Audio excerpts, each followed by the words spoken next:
Olá, começamos agora o programa RF com você para todo o Brasil. E o tema de hoje é surdez e o ensino de Libras no Brasil. Um assunto bem interessante, hein, gente?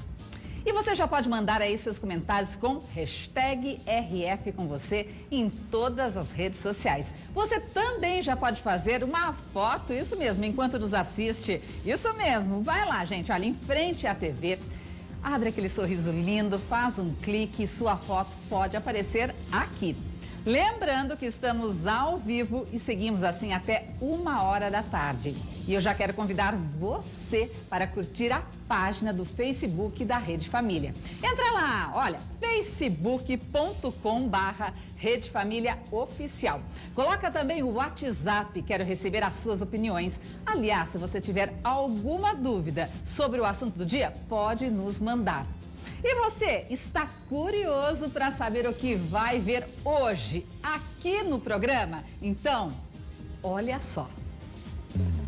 Como é o ensino de Libras no Brasil? Qual o papel dos pais no aprendizado das crianças com deficiência auditiva? Quais os caminhos da inclusão? No estúdio, uma fonoaudióloga vai esclarecer as dúvidas sobre o assunto. Tem ainda a agenda cultural. E as principais notícias do dia. O RF com você está só começando. E olha, todos os dias falamos aqui das pessoas que estão mudando de vida com os prêmios que estão ganhando nas nossas promoções. Estamos de volta e eu quero receber a sua mensagem, o seu carinho. Quer mandar um abraço para alguém? Então, manda aí pelo WhatsApp 19971024854. Então, a partir de agora, eu tô aqui, esperando a sua mensagem. E vamos à previsão do tempo. Coloca aí na tela aqui para mim. Vamos ver São Paulo. Mínima 20 graus, máxima 30, mas está chovendo. E fim de semana, será que vai ser com chuva, gente? Hoje pelo menos tem chuva, mas está quente, 30 graus, hein? Rio de Janeiro, mínima 24, máxima 34. Olha só, você já vai trabalhar aí, né, de blusinha regata, shortinho, porque não dá, né? 34 graus. E um sol lindo, maravilhoso, assim. Aracaju, um beijo para você que é de Aracaju. Mínima 24, máxima 28 graus. Então, esta foi a previsão do tempo. Agora nós vamos para as notícias do dia. Começaram os estragos gerados pelas chuvas em todo o Brasil. A novidade é que um sistema usado pela Defesa Civil de São Paulo pode ser implantado em todo o país. Olha só como funciona. Madrugada num dos bairros mais atingidos pelo temporal. Funcionários da prefeitura limpam a sujeira provocada após a enchente. Os alagamentos começaram no fim da tarde. O bairro mais afetado foi o de Itaquera, na zona leste da capital paulista. Aqui choveu quase 6 vezes mais do que a média na cidade. Um muro caiu, mas não houve feridos. Tempestades também atingiram cidades no Paraná e Santa Catarina. Na cidade de São José, uma delas caiu sobre um carro e uma casa. Em Londrina, telhados foram arrancados pela força do vento. Um homem foi atingido por um raio, mas sobreviveu. Para evitar que moradores sejam pegos de surpresa por tragédias naturais, em São Paulo foi lançado um sistema de alerta, como mostra a repórter Luísa Torres. O alerta do perigo na tela de um celular.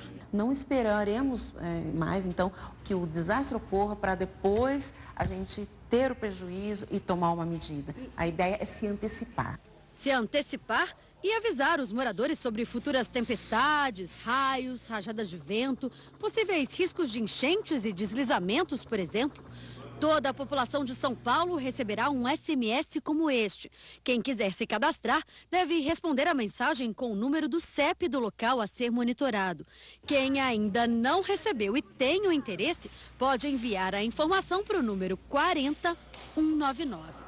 Ele pode mandar quantas mensagens ele quiser com CEPs diferentes. Ou seja, se ele trabalha numa região, reside em outra, ou mesmo em outro município, ele pode solicitar um monitoramento para todas as áreas que ele tem interesse. O serviço é de graça e pretende ajudar milhares de pessoas que vivem em áreas de risco. Só na maior capital do país são 407 locais de encostas e margens de córregos. Dona Maria de Fátima mora em um desses lugares. É só chover para alagar. O que é a lama que está dentro de casa, para você tirar depois. E a urina do rato que vem do rio. Esse serviço de alerta da Defesa Civil vai ser ampliado para o Brasil inteiro. A previsão é de que mês que vem, os moradores do Rio de Janeiro, Espírito Santo e Rio Grande do Sul também passem a ser avisados dos riscos de desastres naturais por celular. Em janeiro, será a vez dos estados de Minas Gerais, Goiás e Mato Grosso do Sul. Em fevereiro, Distrito Federal, Mato Grosso e Tocantins. Os outros estados serão contemplados em março. Eu mesmo, camarada chegar para mim, civil, igual já teve vários aqui, se falar assim, olha, sai fora que é área de risco. Eu não vou ficar. Eu posso até ficar, mas de longe, para ver até o que vai acontecer. Porque eu não vou ficar de jeito nenhum. Agora você vai ver a segunda reportagem da série especial sobre o combate ao tráfico de drogas no Porto de Santos. Você vai conhecer os detalhes sobre a atuação da Receita Federal logo na alfândega. É nos detalhes que estão os indícios de que um container que vai ser embarcado para o exterior está com droga. Todo o esforço dos agentes da Receita Federal ainda é pequeno, perto da quantidade de cargas que o Porto de Santos movimenta. São 7 a 8 mil containers por dia. Encontrar droga aqui é mais ou menos como achar agulha num palheiro. Tivemos, por exemplo, uma carga de compressores em que a mercadoria ilícita estava oculta dentro de um compressor. Até dentro de barras de chumbo, a Receita Federal já encontrou droga. A cocaína estava escondida na estrutura oca. Na maioria das vezes, nem o exportador nem o importador sabem que a droga foi colocada no container. Isso normalmente acontece antes da carga chegar ao terminal de embarque. O esquema dos traficantes é sofisticado e conta com a ajuda de muita gente, inclusive de motoristas de caminhões. Isso obriga que os agentes da Receita tenham que fazer uma investigação minuciosa, checar se não houve violação e clonagem do lacre da carga. O olhar atento dos fiscais é fundamental, mas de nada adiantaria sem o faro apurado dos cães Dexter e Dixie. Eles é que são chamados para confirmar a suspeita de que há droga num container. E assim a Receita tem impedido o sucesso de muitas quadrilhas. Nesta sala funciona um importante aliado da Receita Federal no combate ao tráfico de drogas. É a Central de Operações e Vigilância da Alfândega. Aqui os agentes têm acesso a 2.500 câmeras espalhadas pelo porto e monitoram qualquer tipo de movimentação estranha. Mas eles possuem ainda um recurso mais sofisticado, que permite enxergar a carga dentro do container. Toda a carga que chega ao porto passa por um scanner. Até 2015, essa inspeção só era feita nos contêineres que chegavam do exterior. Desde o ano passado, as cargas de exportação começaram a ser escaneadas. E aí o número de apreensões saltou de 1 tonelada para 10 toneladas por ano. A maior parte de cocaína. É droga que costuma entrar no Brasil pela fronteira do Paraguai e da Bolívia e tem como destino Europa, África e Ásia. Este agente faz um monitoramento na sala de operações. A gente às vezes pode colocar alguns contrastes de cor para tentar achar alguma coisa que foge de um padrão desse jeito. Então a gente consegue perceber que aqui eu tenho uma diferença aí de padrão de saco, né? Onde que está a droga nesse caso? Então ela está aqui. Mas não é só na Central de Operações que acontece a vigilância da Receita. Outra parte importante do trabalho é no Canal do Porto. Nossa equipe embarcou na lancha da Receita Federal para um dia de fiscalização. A embarcação tem cabine blindada e sai quase todos os dias para fazer esse tipo de serviço. Os agentes da Receita Federal têm 16 quilômetros de cais para vigiar. O trabalho deles é impedir que qualquer barco sem autorização se aproxime dos navios cargueiros. Essa é outra forma usada pelos traficantes para embarcar droga clandestinamente, principalmente à noite. Este flagrante, feito por uma das câmeras do porto equipadas com infravermelho, mostra o momento da aproximação de um pequeno barco num cargueiro atracado. Segundo a Receita Federal, um tripulante desconfiou da movimentação atípica e impediu que a droga fosse embarcada. Com o navio atracado, a operação normalmente é essa. Vem um barco pequeno e aí, usando alguém que está trabalhando no navio normalmente, essa pessoa puxa a droga, já vai tudo preparado, né? Joga um cabo, a droga é puxada e colocada num container, com destino já definido, né? Um container que vai para a Europa. Já houve flagrantes de carregamentos de droga feitos com a ajuda de botes. A câmera da lancha, equipada para fazer imagens noturnas, registrou o momento em que um pacote com droga foi içado pelos tripulantes do navio. Uma das vezes a gente tentou fazer abordagem numa embarcação dessa miúda, que provavelmente estivesse operando nesse tipo de atividade. Ele desviou para uma área onde tem uma comunidade ali de palafitas.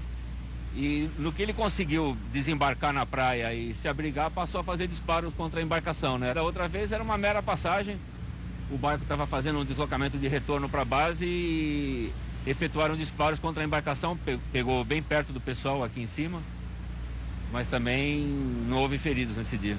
A fiscalização não se restringe ao canal. A lancha da Receita também sai para o mar aberto no litoral de Santos, onde os navios, às vezes, podem ficar dias esperando um lugar para atracar no cais. E tem também algum outro tipo de quadrilha, que ao invés de operar com o navio atracado aqui, opera com o navio lá na área de fundeio, né? Então esses têm normalmente a conivência da tripulação do navio. Apesar do perigo que enfrentam, os agentes não podem baixar a guarda para os traficantes. A droga está indo para a Europa, né? Não vai ser consumida aqui. Mas as quadrilhas que fazem o embarque da droga, elas ganham muito dinheiro com isso. E isso vai dando uma musculatura financeira para elas muito grande, né? Então é muito dinheiro para ficar na mão dessas quadrilhas que vão comprando armamento, vão corrompendo, enfim, né? Vão deixando a sociedade bem pouco segura, né? E a polícia prendeu o chefe do tráfico no Rio Grande do Sul. Além de dinheiro, muitos imóveis foram apreendidos. A operação apreendeu 11 milhões de reais em imóveis e carros. Segundo a polícia, tudo comprado com dinheiro do tráfico de drogas. 5 pessoas foram presas e 5 estão foragidas. Todos os suspeitos tiveram as contas bancárias bloqueadas. Entre eles, a contadora da quadrilha de Jackson Rodrigues, preso em janeiro após se envolver em assassinatos no Paraguai. Jackson Rodrigues está no Presídio Federal de Porto Velho, em Rondônia, de onde comandaria o esquema de lavagem de dinheiro da quadrilha. A esposa dele, que era a principal articuladora, foi presa aqui no aeroporto de Porto Alegre. A investigação descobriu que a quadrilha recebia o dinheiro em espécie e transferia para contas de empresas de diversos segmentos, localizadas em São Paulo, Piauí, Mato Grosso do Sul e Paraná. A maior parte desse dinheiro retornava, em princípio, para o Paraguai, onde era utilizado para o conforto, enfim, para a reaplicação, a recirculação desse negócio em que eram adquiridas novas drogas, novas armas. De acordo com a polícia, Jackson Rodrigues ganhou força no Rio Grande do Sul ao se unir com uma organização criminosa do Rio de Janeiro. Essas alianças, segundo as autoridades, têm contribuído com o aumento da criminalidade no estado. E a polícia prendeu a ex-esposa do traficante Ney da Rocinha. Ela estava em uma agência bancária tentando aplicar um golpe. Uma bolsa de luxo, um relógio, 2 pulseiras de ouro, R$15.200 em dinheiro e um cheque em branco. Todo o material foi apreendido com Simone Lira Clemente da Silva, de 40 anos. Ela é ex-mulher e mãe da filha do traficante Antônio Francisco Bonfim Lopes, o Ney da Rocinha. A criminosa foi presa em flagrante em uma agência da Caixa Econômica em São João de Meriti, na Baixada Fluminense. Segundo a polícia, Simone faz parte de uma quadrilha especializada em praticar estelionato e estava no banco tentando fraudar a agência com cheques adulterados. Ela foi levada para a delegacia da Pavuna, na zona norte do Rio. Em depoimento, ela informou que estava se preparando para visitar Ney da Rocinha no Presídio Federal de Porto Velho, em Rondônia. Parte do dinheiro seria usado para a viagem. A Polícia Civil continua à procura dos outros integrantes da quadrilha. Simone Lira Clemente da Silva vai ser encaminhada nesta sexta-feira ao Complexo Penitenciário de Jericinó, em Bangu, na zona oeste do Rio.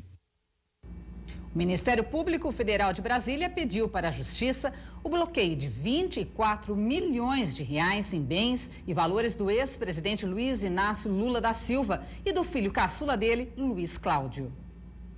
O Ministério Público pede que sejam bloqueados 21 milhões e meio de reais de Lula e 2 milhões e meio de Luiz Cláudio.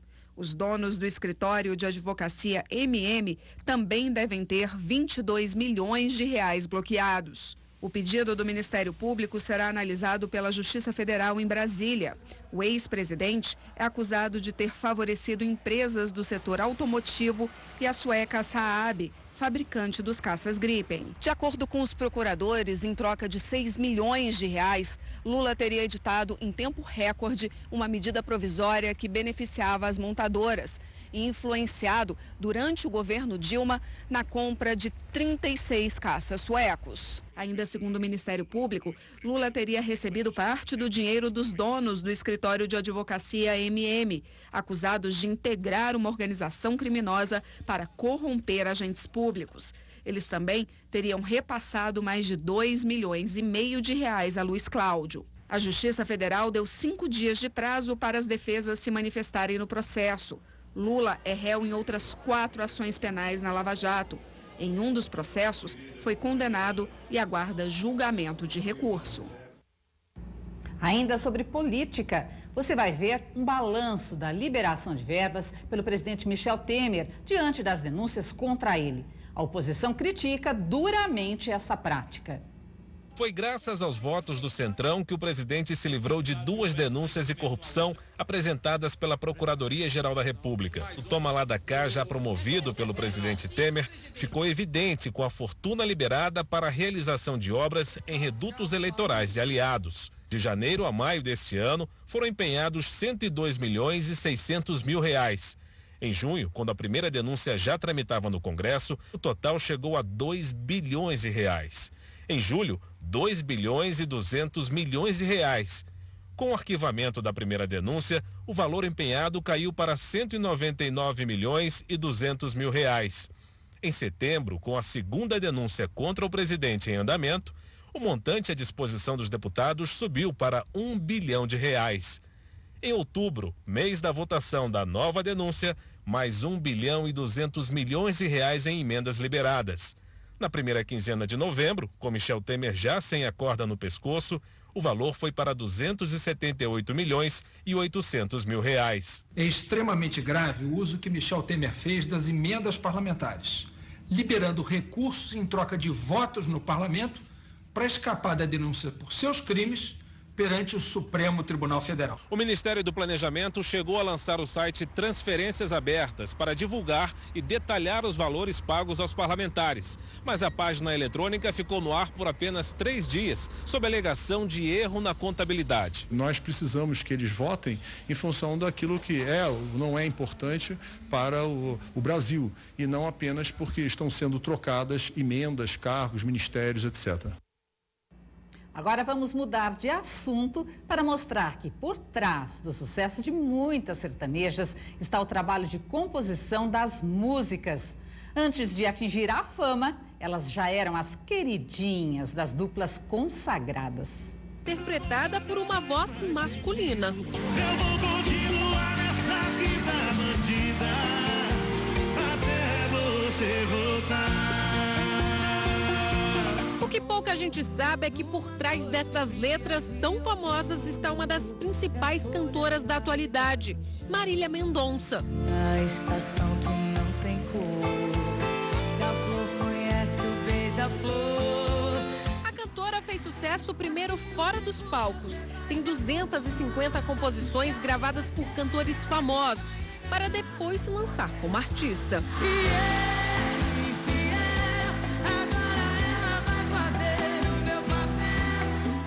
Maraísa também começaram assim. Hoje lotam shows, mas antes de virarem celebridade, escreveram para Jorge Mateus. Numa prisão sem grade, eu sigo te amando. E Cristiano Araújo. A gente fica ou enrola. Elas podem até ter começado a carreira de uma maneira mais discreta, mas hoje dominam os palcos. Das 200 músicas nacionais e internacionais mais tocadas no último mês no Brasil, 25 são das mulheres cantores do sertanejo.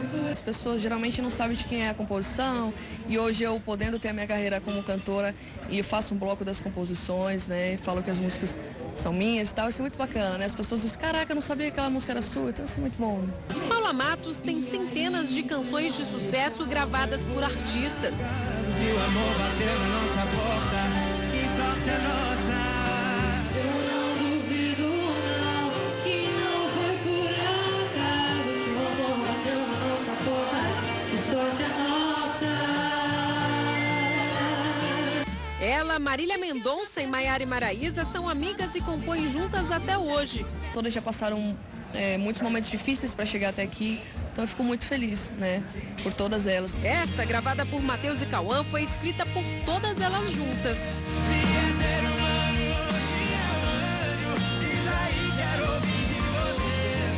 Uma moda que não é passageira.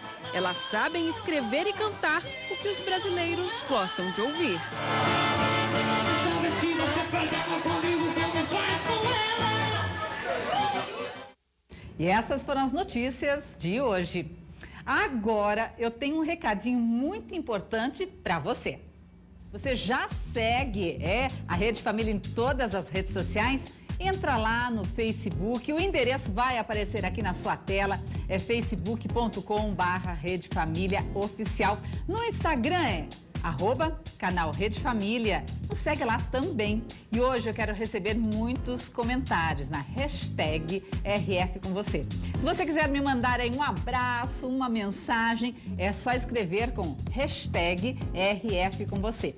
E se você quiser nos mandar uma foto, é isso mesmo, pode fazer uma foto bem bonita, mandar pelo WhatsApp. O número já está aí na sua tela, 19971024854. E daqui a pouco a gente mostra a sua foto aqui, hein? E olha, para a gente dar início ao nosso encontro, nós vamos conhecer uma escola de Libras para alunos com deficiência auditiva. O tema voltou à tona após ser o tema da redação do Enem deste ano. A repórter Larissa Israel conversou com as mães desses alunos e da importância de garantir a inclusão para eles. Vamos ver.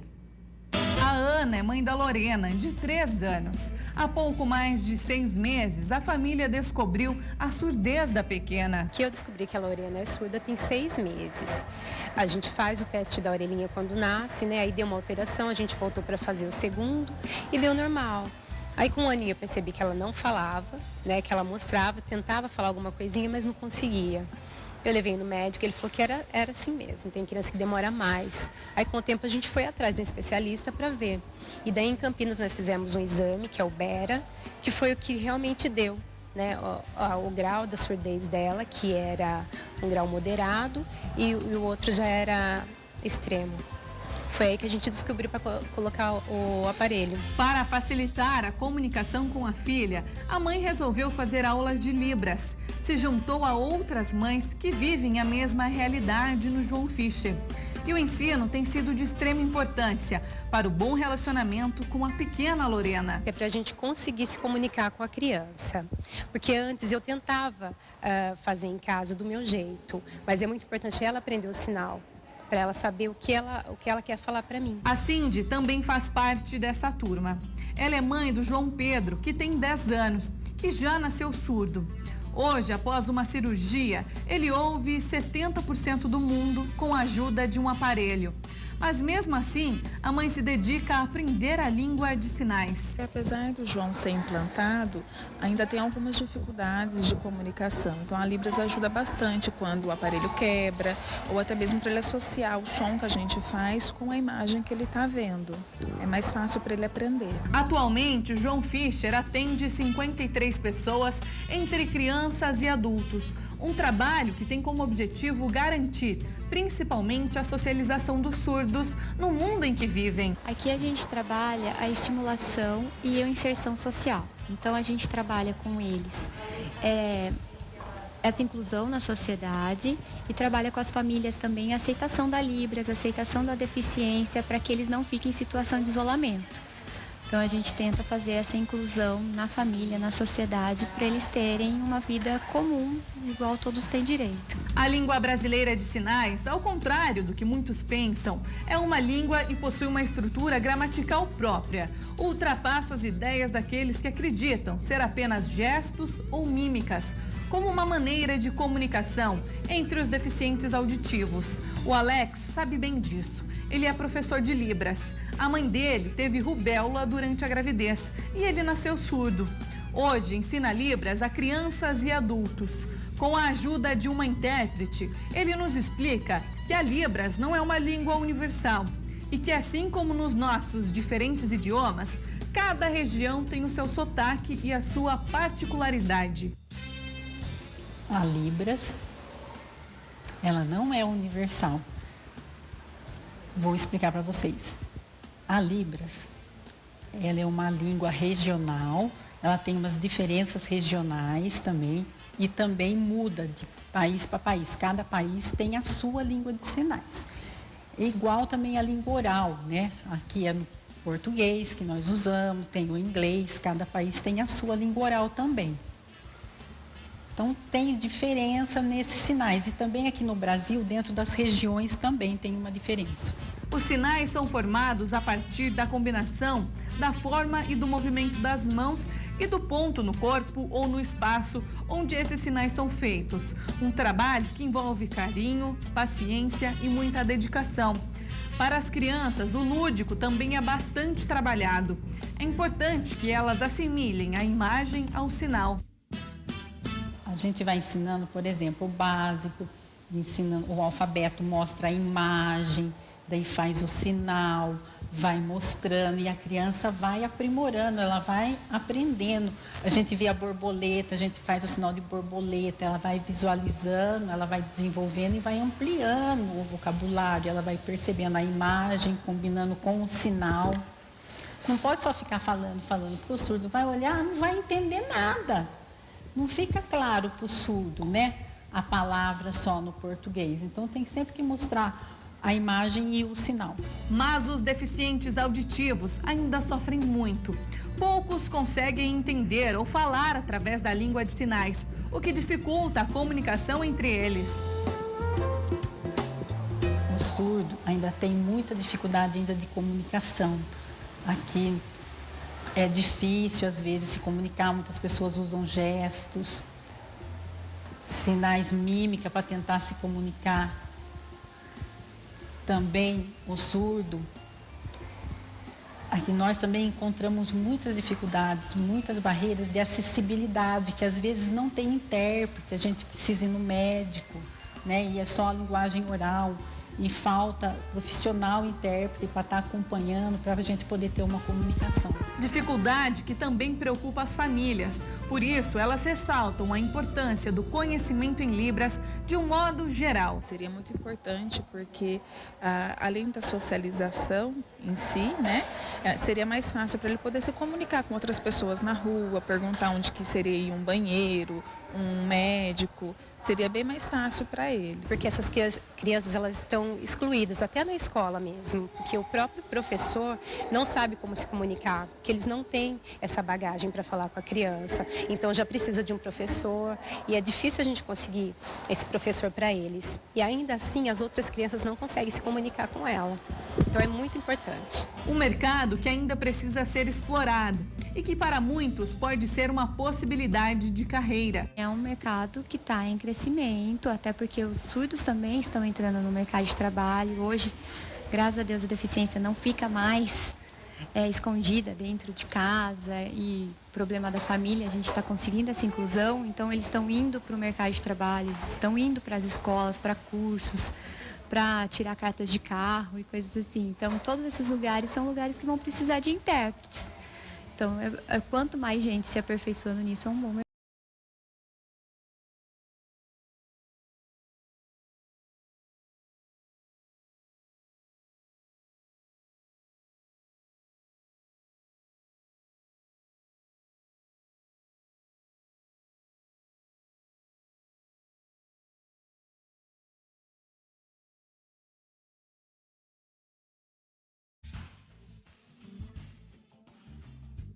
E eu, é claro, não poderia encerrar essa matéria sem aprender pelo menos o meu nome em libras. Vamos ver se vai dar certo. O Alex vai me ensinar. Vamos lá. Larissa.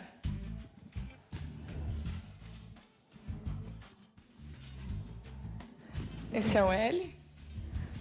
L. A. O R. O I. O S. E o A. Tá aí. Foi fácil.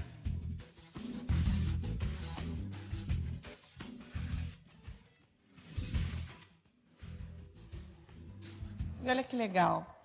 Para não precisar falar o nome completo, Larissa, por exemplo, como eu estava falando agora, eles criam alguns sinais que identificam essas pessoas. E o Alex já criou um sinal para mim. Então, o meu sinal é esse aqui, ó.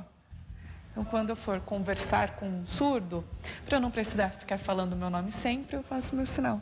E agora eu já tenho até um sinal, gente, que representa o meu nome.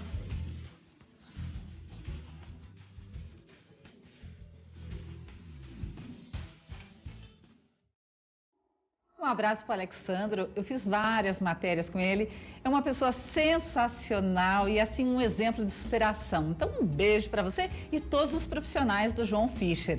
E agora para a gente falar um pouquinho mais sobre esse assunto, eu estou recebendo aqui a fonoaudióloga, a Isabela Marchione dos Santos. Seja bem-vinda. Obrigada, Virgínia.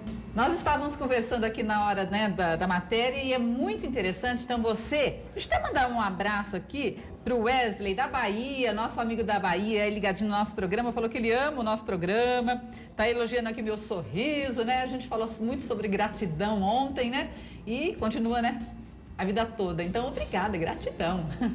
E vamos falar um pouquinho hoje também sobre surdez. E quando a gente fala surdez, não é só para aquela criança, para aquele adulto que já nasceu com a surdez, mas segundo uma reportagem também que eu li, tem muita gente, muitos jovens que correm risco de ficar surdo. Sabe por quê? Muita gente com aparelhinho aí no ouvido, né? Fica ouvindo o som o dia todo e tá tendo essa perda da audição e esses casos têm aumentado. Então a gente vai começar conversando aqui para falar sobre isso, fazer um alerta para você que fala, mas esse assunto não me importa. Importa sim. Você também que é da terceira idade aí, será que está ouvindo um pouquinho, né, mais baixo? Tá? A terceira idade também tem um pouquinho dessa perda da audição, mas tudo isso a gente vai falar aqui durante o nosso programa. Vamos começar então falando da surdez. Essa reportagem eu li e fiquei assustada, porque está aumentando o número de casos da perda da audição. É isso mesmo, Isabela? É isso mesmo, Virgínia. Por conta dos fones de ouvido que a população, os jovens vêm usando, eles não fazem o uso adequado. Então, o que acontece? O limite de som desse fone de ouvido precisa ser até a metade do máximo permitido pelo aparelho. E muitos escutam acima desses 50%. Isso frequentemente pode levar a uma surdez. A longo prazo, leva-se a uma surdez, a uma perda auditiva. Mas o que acontece? Assim, eu queria entender lá dentro, né? O que acontece? A gente recebe o som passa por uns ossículos até chegar na cóclea, que é o caracol que a gente tem dentro da orelha. Dentro desse caracol há umas células ciliadas e elas morrem conforme o som vai ultrapassando. Então. Agride. E essas células não nascem de novo como a nossa pele. Olha só, gente, é interessante. Por isso que vai gerando a deficiência auditiva. Essas células morrem e não tem como se regenerar. Então, quem é jovem, está nos ouvindo agora, você que tem filho, então fica o alerta aí, então. Fica. Máximo permitido, metade ou 50% do máximo do aparelho.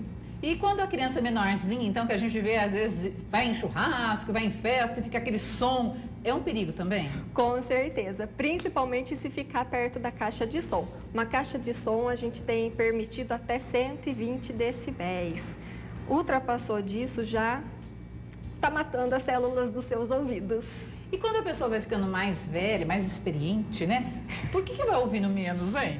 São essas células que também começam a se degenerar por conta da idade. Então, junta todo o ruído que vem no decorrer da vida com outras. Tem o ambiente de escola, ambiente de trabalho, não é só o fone de ouvido. E aí vai fazendo essas células morrerem. E também tem a parte hereditária. Se você já tem alguém na família que teve tendência a perder, pode ser que você também tenha.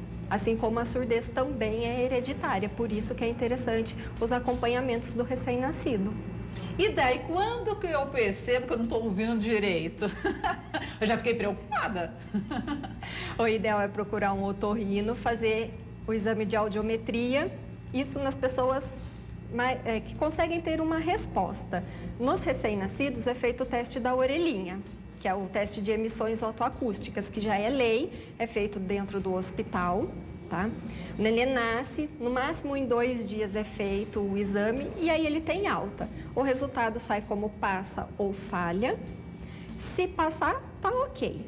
Falhou, vai ser refeito após 15 dias, se não passar de novo, após mais 15 dias, e aí começa o acompanhamento. Às vezes, há crianças que falham no primeiro e passam no segundo por conta de líquido que fica da placenta dentro do ouvido. Olha! E depois, quando a criança, a partir de 2 anos, a gente pode fazer a audiometria, que é um exame mais detalhado que a gente consegue observar quais as frequências que tem perda, que é o mesmo que faz no adulto.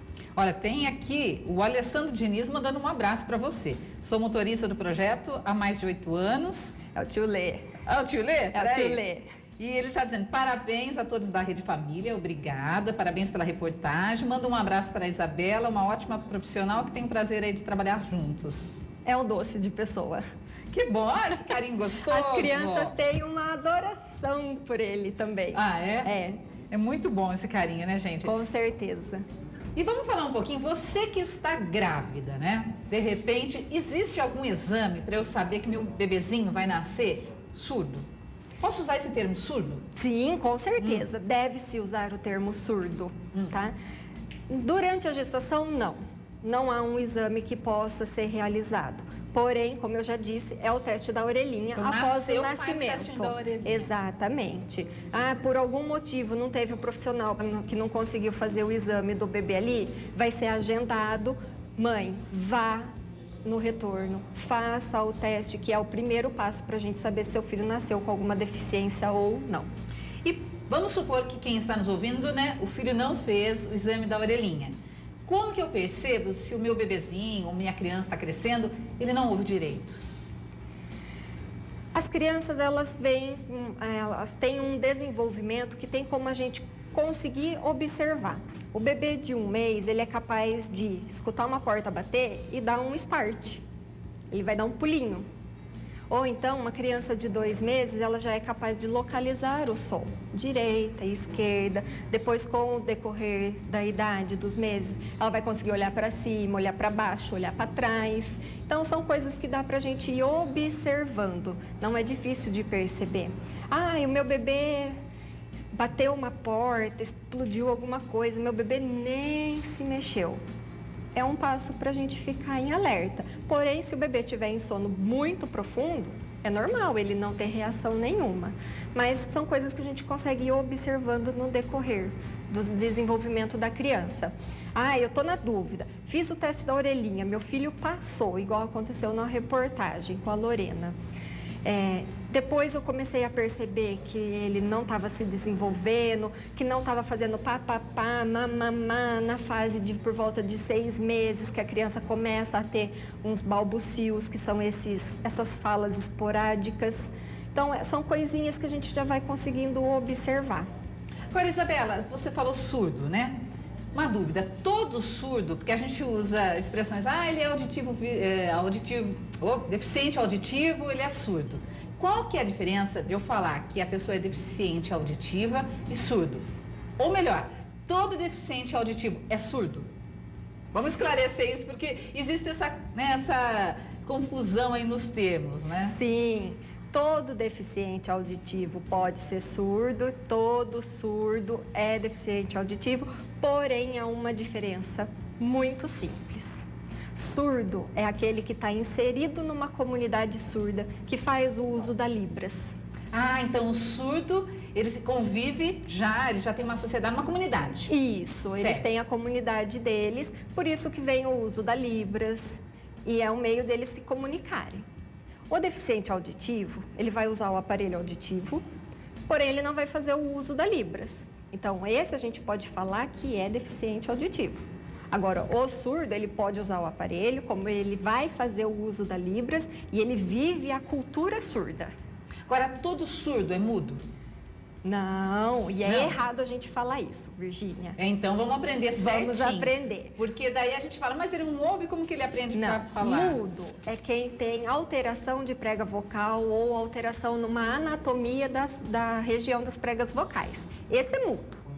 O surdo, ele só não vai falar porque ele não escuta. Ai, olha, gente, que Então, interessante. é surdo. É surdo, não é surdo-mudo. E o surdo que fala, como que eu estimulo essa fala? Porque a gente aprende com som, fonemas, igual o nome. Virgínia, eu aprendi com o som, com os fonemas. Agora, como que eu faço o surdo aprender seu nome? A gente Ou vai outras? ensinar a Libras, que é a primeira língua, que é a língua materna deles. Então, ele vai aprender através da Libras. Como foi dito na reportagem também, eles se comunicam entre eles através de um sinal, tá? Então, um surdo batiza o outro surdo com um sinal, para na hora deles conversarem não ficar fazendo a datilologia do nome. Então, vamos explicar. Por exemplo, eu tenho um filho que é surdo. Então, eu dou um nome, João. Sim. Chama João. Só que entre eles... vai ser feito um sinal.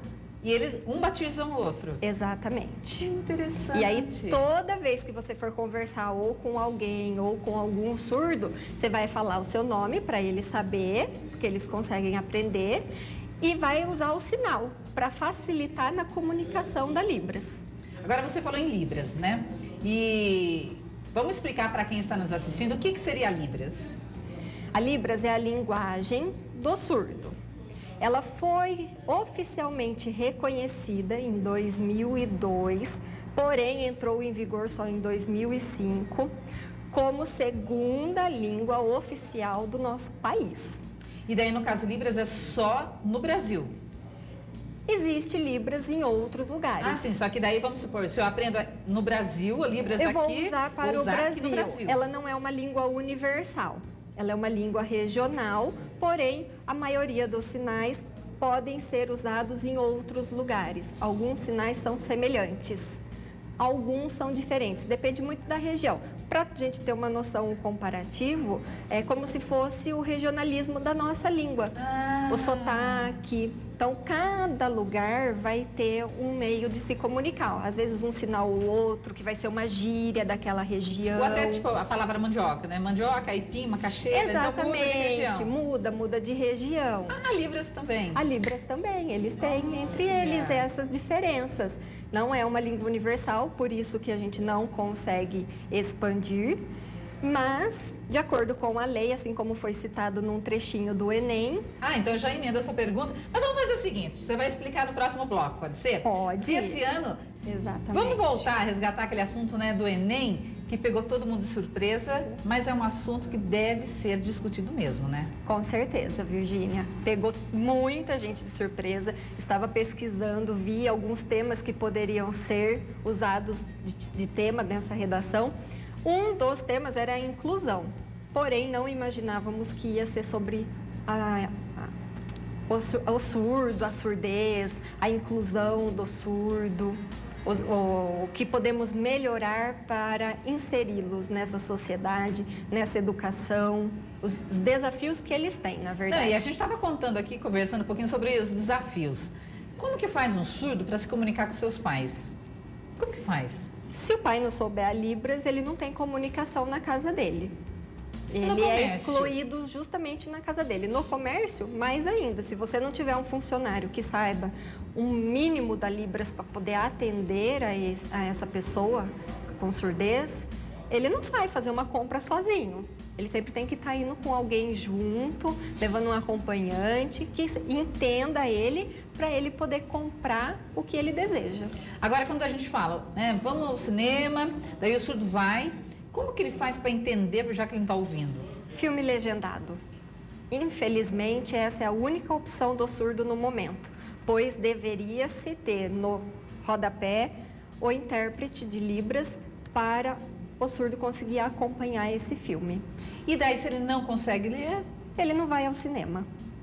Nossa, gente, que dificuldade. Não só no cinema, tem muito né? ainda a se fazer, o que se fazer. Muito. Tem muitos fatores que dá pra gente se Livro, pensar. então? Livro totalmente tem que ser adaptado. Tem que ter o escrito para que eles tenham o estímulo da escrita. Tem que ter a foto com o sinal para eles saberem o que é que está sendo escrito, para eles conseguirem acompanhar. Isso e não até tem. A escolha, eu acho, do tema para o Enem é para levar esse aluno, para repensar esse caso da inclusão também, né? Com certeza. Trabalhamos muito com a inclusão dos deficientes físicos. Isso hoje se vê nitidamente. Porém, existem outros tipos de deficiências as quais não são trabalhadas. E sabe que eu já ouvi pessoas falar para mim, o surdo é uma pessoa normal, ele é uma pessoa normal, ele anda normalmente, se ele não tiver outra deficiência associada, ele consegue se locomover, consegue frequentar lugares, porém, ele pode ser uma vítima de violência, porque só o fato de não conseguir se comunicar é desconfortante. Essa pessoa vai ter essa dificuldade. Então, a gente precisa trabalhar para quê? Para a população aprender a Libras, que é o meio de comunicação, e friso novamente. É uma lei desde 2005, 2002 foi criada a lei, 2005 entrou em vigor, mas a população não tem conhecimento. A língua da Libras, ela tem que ser colocada nas escolas desde o ensino fundamental, como matéria obrigatória. É uma lei, gente. Por que as crianças vão aprender o inglês como segunda língua? A lei preza que a nossa segunda língua do país é a Libras. Então, precisamos... Nada, né? Se for ver, só no papel mesmo. Só no papel. Precisamos batalhar para as escolas terem esses profissionais que saibam para começar a ensinar nossas crianças e não esperar só chegar na faculdade para aprender a Libras. A hora que você for virar um profissional, saber a Libras. Não, peraí.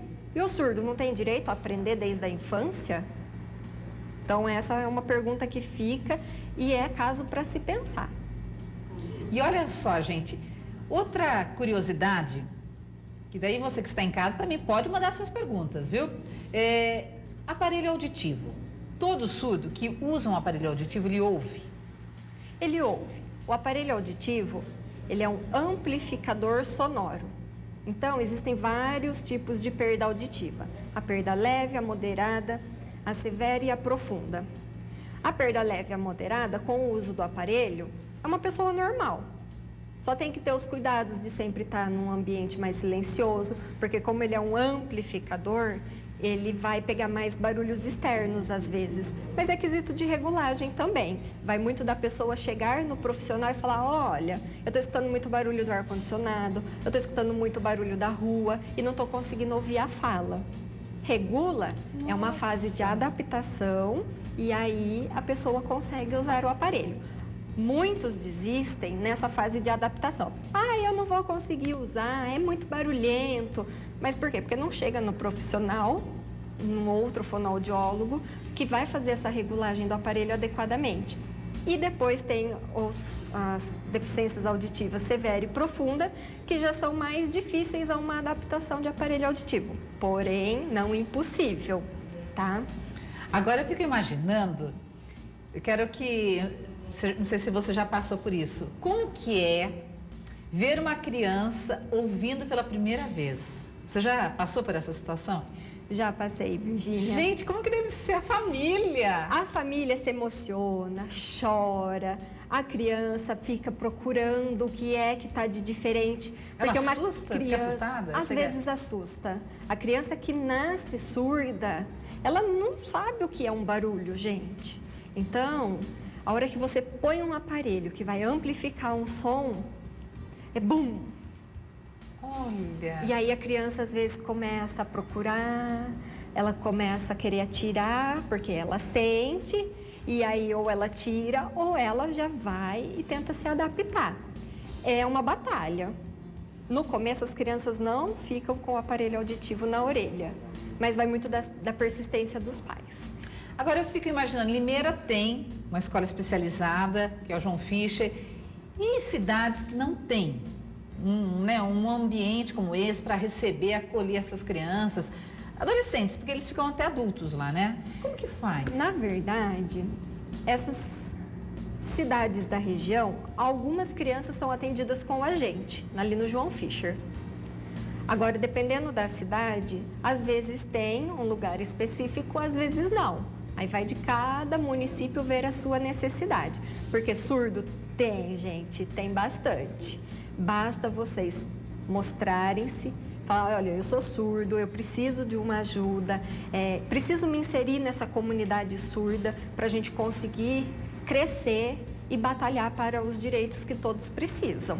E daí fica até a dica para você que está nos vendo. Hoje a gente vê pela internet muitos cursos de Libras.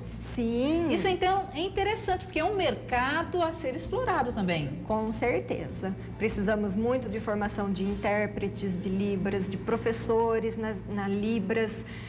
A gente precisa dar um boom na nossa educação, né? Com certeza. Gente, deixa eu mandar um abraço. Olha só que interessante. O Maurício Cabeleireiro, ele é lá de Mirador, Maranhão. Ele falou assim que ele tem um salão lá e os clientes já pedem para ligar a TV porque querem assistir o programa. Olha só que maravilha. Então, um beijo para você, Maurício, né? De coração, que você tenha aí um dia abençoado. Tem mais aqui, o Wesley da Bahia, eu já falei. Ele mandou de novo aqui, ó. Ele falou, Wesley da Bahia, lá da cidade de Cipó, fones de ouvido também. No último volume pode causar algum problema. Escuto sempre no último volume. Wesley, que é isso? Né? Você falou que não pode, né? Exatamente. Puxa a orelha dele. É metade da capacidade do seu aparelho. Então, olha, vamos escutar um pouquinho mais baixo. Tem mais pessoas aqui mandando também nosso recadinho. Aqui o Isaías Araújo, lá de Freixeirinha, Ceará, um abraço para você. Ele falou que ele está ligadinho aqui também no nosso programa. Está a mãe, a Lúcia. Oi, Lúcia. Tá também o pai, o Francisco. Eles estão ligadinhos aí todas as manhãs. Ele falou, pena que não tem um programa de sábado e domingo. Ah, quem sabe, né? Olha, ele está falando aqui.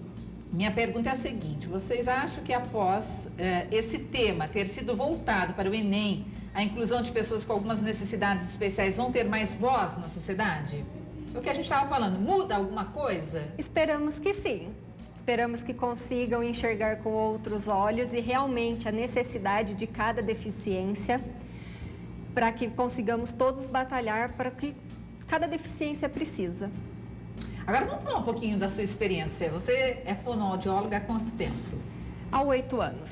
E lá no João Fischer? 1 ano e meio.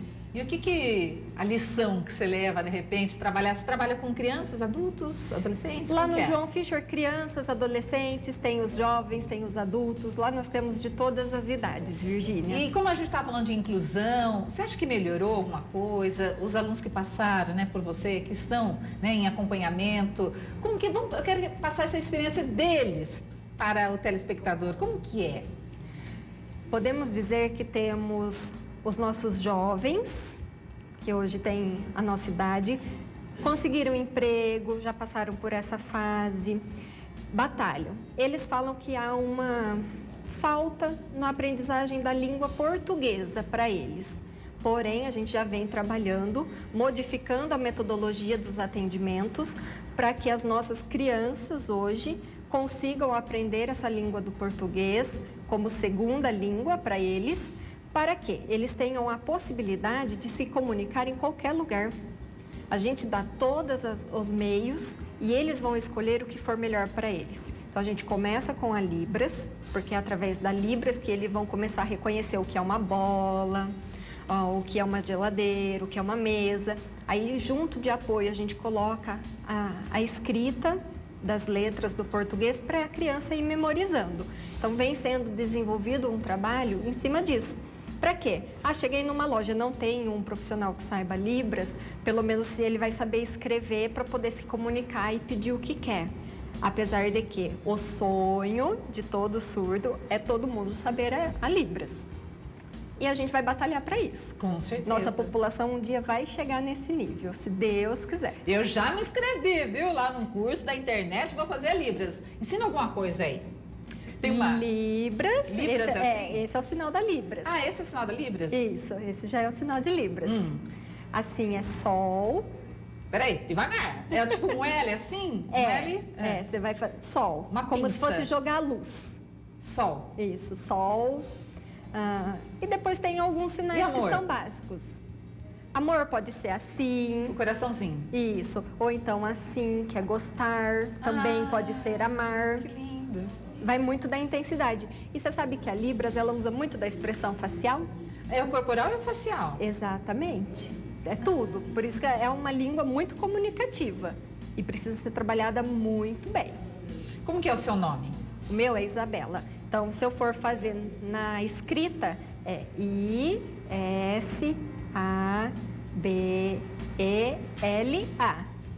Agora, o meu sinal é assim. Ai, como será o meu? Vamos lá conhecer o Alex. Eu também quero um sinal agora. Vamos conhecer o Alex. Olha só, interessante demais.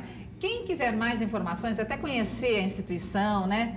Tem um site, tem algum caminho, um Facebook? Temos a página no Facebook, como João Fischer, Sobrinho, área surdez. E estamos na rua Carlos Gomes, 1418, em frente ao shopping. A gente falou do Alexandro, né? Isso. Porque eu comecei fazendo a entrevista falando, né, que ele é um caso de superação. Por quê? Ele é surdo e daí a gente fala, mas é surdo, vai fazer o quê, né? Vai fazer nada.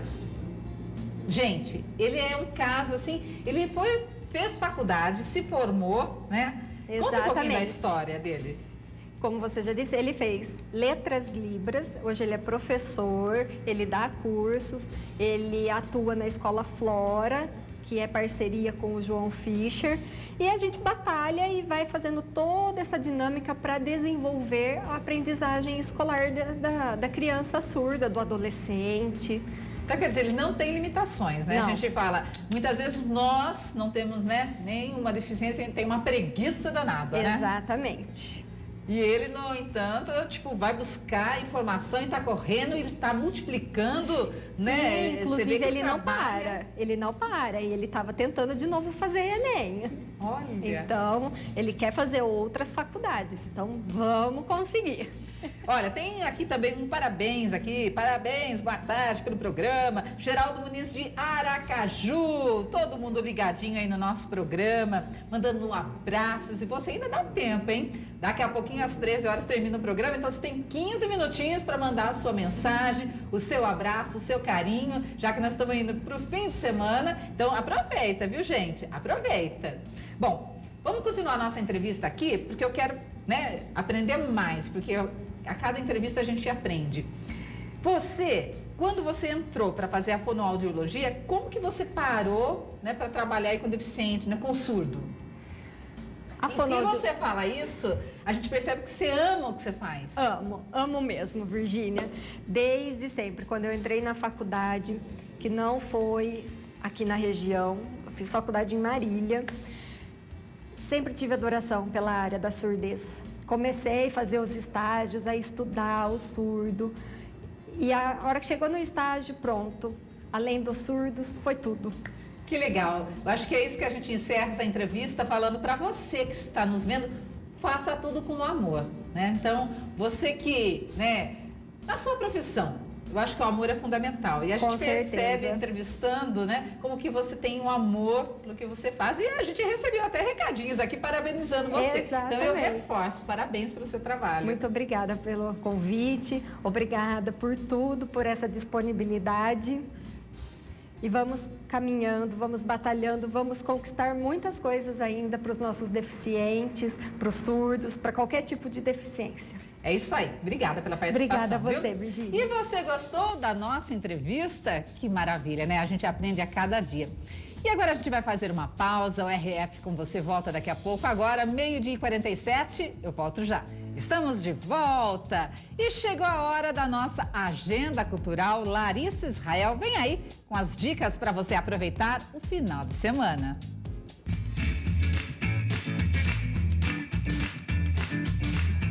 E sextou mais uma vez e chegou a hora de você conferir as dicas da nossa agenda cultural e aproveitar esses dias de folga.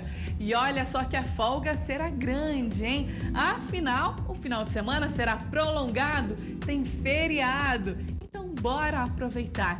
Hoje, no Espaço das Américas, em São Paulo, tem show duplo. Jorge Benjor e Criolo apresentam um show versão brasileira, com grandes sucessos de seus repertórios. O show dura 3 horas e recorda músicas que marcaram a história da canção brasileira. Sem dúvidas, uma grande parceria. E pra gente entrar no clima, vamos de Jorge Benjor. E a agenda de shows dele está bem agitada, viu? Ele sempre aparece aqui na nossa agenda cultural.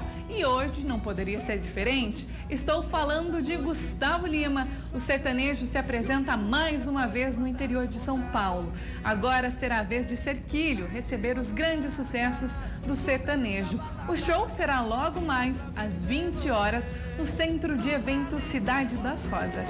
Você sabe que eu sou louco por você e que me tem nas mãos. E confesso que às vezes me pega esperando a sua ligação. Tava fora de mim, esquece que eu falei. Abre o portão que eu cheguei. Já os cariocas vão curtir os sucessos de Dudu Nobre. O cantor e compositor se apresenta hoje na Cidade Maravilhosa, às 17 horas. O show será no Terreirão do Samba. Pirraça, pirraça, mãe, pirraça, filha. Sou da família, também quero pirraçar. Catuca pai, catuca mãe, catuca filha. Sou da família, também quero catucar. Catuca pai, mãe, filha. Eu também sou da família, também quero catucar.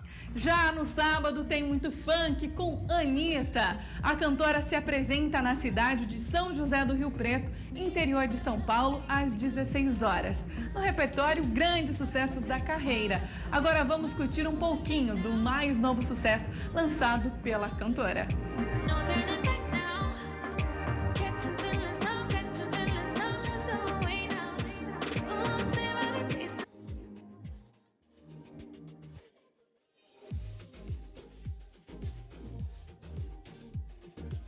E o cantor Luan Santana faz mais um show em Atibaia, cantando músicas já conhecidas pelo público que marcaram a sua carreira. Ele sobe ao palco do Atibaia Music Hall no sábado às 22 horas.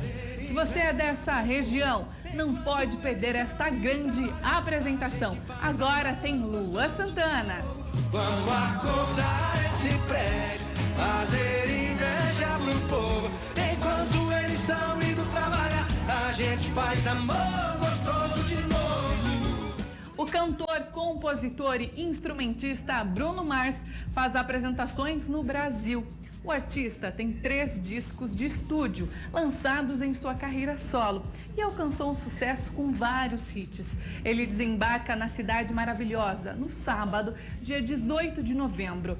Já esse grande espetáculo será na Praça da Apoteose, a partir das 20 horas. Sem dúvidas, será uma mega apresentação.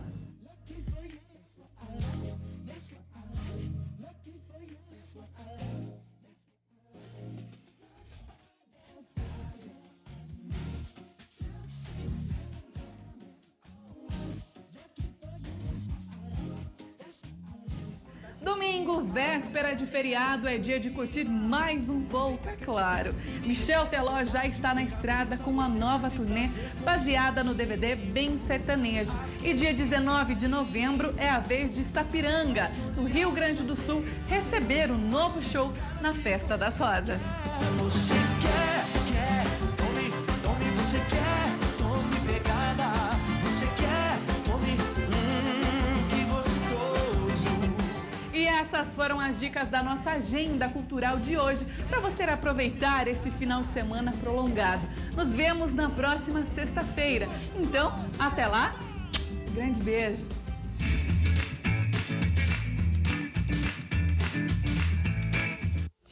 O RF, como você está indo embora, temos mais participações aqui. Quero mandar um beijo especial para você. Põe na tela.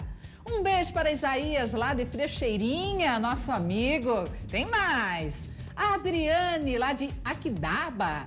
Isso, olha. E também Larissa, de Ribeirão Preto. Um abraço para vocês que participaram aí durante a semana. Erivan, Francisco Santos, também ligadinho no nosso programa, mandando aquele abraço. O Pedro Neto, Aracaju.